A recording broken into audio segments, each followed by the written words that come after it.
I never imagined that an ordinary afternoon could change my entire life. Back then I was just floating. I had a stable job, a routine that worked, friends who cared. But something inside me was hollow.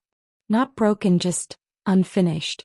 I felt like a placeholder in my own life, like I was waiting for someone else to hand me the script and say, "Here, this is who you are." I remember scrolling through social media one night, watching others live with passion, pursue their art, change the world, and I felt envious. Not because they had more than me, but because they knew who they were. I didn't. Then one Thursday changed everything. I had the day off and decided to go for a walk in the park. The air was crisp, the leaves just starting to turn, and I was hoping the quiet would clear my head. I brought my journal, though I hadn't written in it for months. As I passed the playground, I saw a little girl sitting alone on a bench, crying quietly. I hesitated. I wasn't sure if I should approach. But something in her reminded me of myself. Silent sadness. So I sat beside her and gently asked if she was okay. She looked up, tears streaking her cheeks, and said, "My mom always told me that when I feel sad, I should sit with the sky and wait."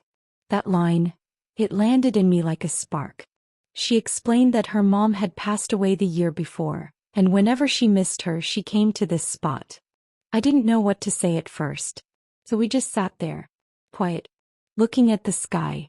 Two strangers sharing something unspoken. Later that evening, I couldn't stop thinking about that little girl and her mother's words. Sit with the sky and wait.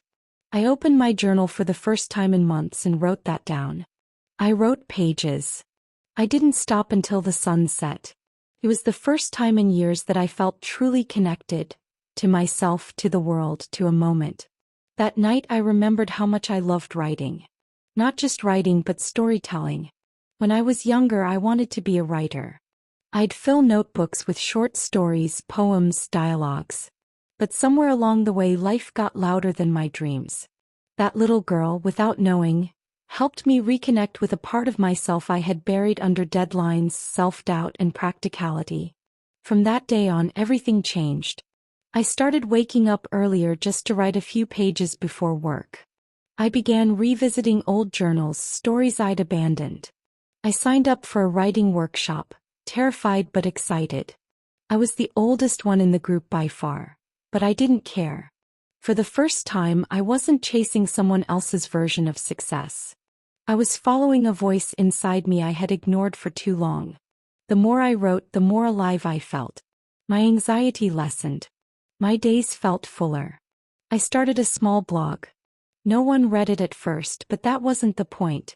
The act of showing up to the page every day reminded me I was building something.